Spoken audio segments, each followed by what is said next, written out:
माझं नाव रणपिसे बबन सावळेराम. मी जिल्हा परिषद प्राथमिक शाळा अंबड येथे कार्यरत आहे. सर, माझा तुमचा प्रश्न असा आहे, मातृभाषेतील शिक्षण हे आपण मुलांना कसं देतात, किंवा आपल्याकडे काय अशी उपक्रम आहे, योजना आहे की बुवा आपल्याकडं गावातील मुलं आपल्याकडे येतील?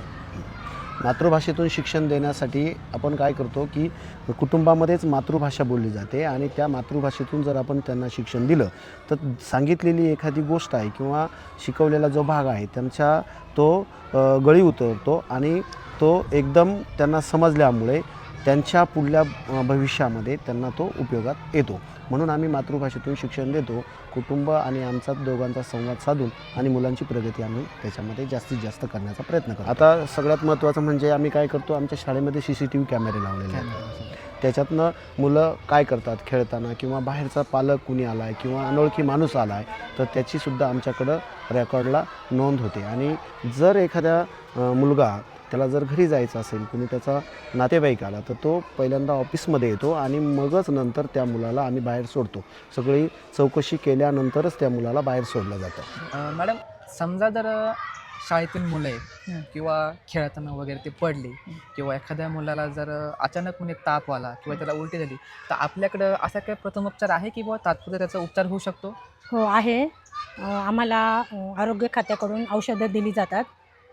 कोणाला जखम झाली तर काय लिक्विड असतं, ट्यूब असते आणि प्रथमोपचार पेटीमध्ये त्यांच्याकडून जेवढे गोळ्या औषधं मिळतात ते आम्ही ठेवतो.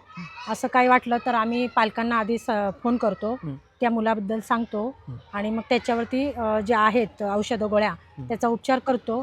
मात्र ते करत असताना आम्ही एक काळजीपूर्वक पाहतो का ती गोळी किंवा ते औषध एक्सपायर झाले असेल तर लगेच टाकून दिलं जातं. म्हणजे तुम्ही ते अगोदर बघता? हो, अगोदर बघतो आणि मगच उपचार करतो.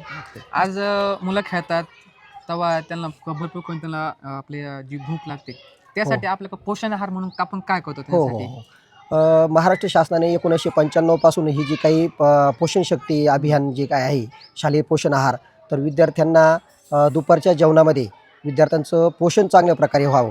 कारण विद्यार्थी जर पोषण जर चांगलं असेल तर त्याचे शरीर जर चांगलं असेल तर त्याचा आरोग्याचा विकास आणि मानसिक विकाससुद्धा आणि भावनिक विकाससुद्धा चांगला होतो.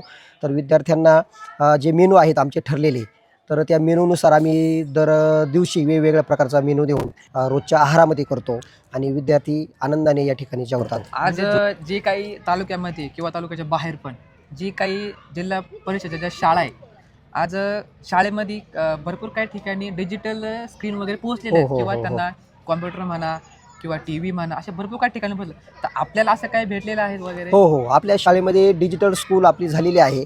तर आपल्याकडे एक स्मार्ट TV मिळालेला आहे आपल्याला. हो, ग्रामपंचायतने दिलेला आहे. त्याचा आम्ही वापर करतो. तर प्रत्येक वर्गामध्ये LED स्मार्ट TV आम्ही लावलेली आहे. तर त्या माध्यमामधून आम्ही विद्यार्थ्यांना डिजिटल शिक्षण देण्याचा प्रयत्न करतो. तसेच विद्यार्थ्यांना आम्ही संगणक पण आहे, त्या संगणकावर पण आम्ही विद्यार्थ्यांना काही ॲक्टिव्हिटी शिकवतो. तसेच आपल्याकडं भाषा गणित अशा पेट्या आहे, त्या पेटीच्या माध्यमामधून आम्ही विद्यार्थ्यांना ज्ञानराशनावादी शिक्षण देण्याचा प्रयत्न करतो. एवढे आतापर्यंत वर्षभरातून किंवा 2 वर्षातून आपल्याकडे ज्या स्पर्धा वगैरे जातात, असं काही मुलं वगैरे का जे राज्य पातळीवर तालुका पातळीवर गेले आहेत, हो. पदक वगैरे भेटलेले आहेत? हां, आपल्या शाळेमधून गेल्या वर्षी म्हणजे गेल्या 2 वर्षामध्ये वक्तृत्व स्पर्धा असेल किंवा क्रीडा स्पर्धेमध्ये उंच उडीमध्ये आपल्या शाळेची आता 4थीची विद्यार्थिनी तालुका पातळीपर्यंत पोहोचलेली आहे. आणि आपली जी काही स्वच्छ व सुंदर शाळा जे काही मुख्यमंत्री, तर त्याच्यावर 2 वर्षापूर्वी आपल्या शाळेला चांगल्या प्रकारचं नामांकन मिळालेलं आहे आणि सहभाग पण आम्ही दरवर्षी घेतो. आता आपण हा जो संवाद साधला, याच्यातून हे कळतं की बुवा जेवढे पण जे पालक लोक आहेत त्यांनी आपली मुलं मराठी शाळेमध्ये इथं शिकवावेत. कारण जे शिक्षण आपण इथं देतो ते कदाचितच बाहेर शिकवलं जातं. तुम्ही बघत असाल आज सेमी इंग्लिशला जे मुलं शिकतात त्यांना मराठी हा विषय पण इंग्लिशमध्ये शिकवतो.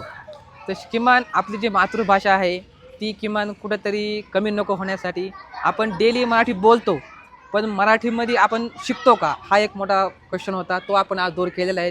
तर तुम्हाला एकच सांगणं आहे की बाबा तुमची जी मुलं आहेत ती माझ्या शाळेत शिकवा. धन्यवाद. कारण आपल्या मराठी शाळेची काही मुलं होती की जे राज्यस्तरीय तालुका पातळीवर जाऊन आलेत. त्यांची आपण एक छोटीशी एक त्याची एक क्लिप घेतलेली. जाता तुम्ही थोडी बघून जा. तुझं नाव सांग. शिवण्य बाळासाहेब जाधव. शिवण्य बाळासाहेब जाधव. तू काय घेतलं स्पर्धेमध्ये? वेशभूषा सादरीकरण. दाखव करून. ज्यांच्या चरणाची धूळ कुंकवाच्या करंड्यात घेऊन कपाल लावावी त्या राजमाता राष्ट्रमाता जिजाऊ. ज्यांच्या नामस्मरणाने देहाचे देव इंद्राची इंद्रायणी होते ते संत श्रेष्ठ जगद्गुरु तुकोबराया. ज्यांनी आपल्या ज्ञानेश्वरीच्या माध्यमातून घराघरात ज्ञानाचा दिवा लावण्याचे काम केले ते नाव सांग. अनिरुद्ध ज्ञानेश्वर जाधव, जिल्हा परिषद प्राथमिक शाळा अंबड. तुला पाडा 43 म्हणून दाखव मला. 43 1 43 43 2 180 43 3 129 43 4 172 43 5 215 43 258 43 7 301 43 8 344 43 9 387 43 10 430. जे के 42 42 जुने 84 42 3 126 42 4 168 42 5 210 42 252 42 7 200 42 7 294 42 8 336 42 90 387 42 10 420.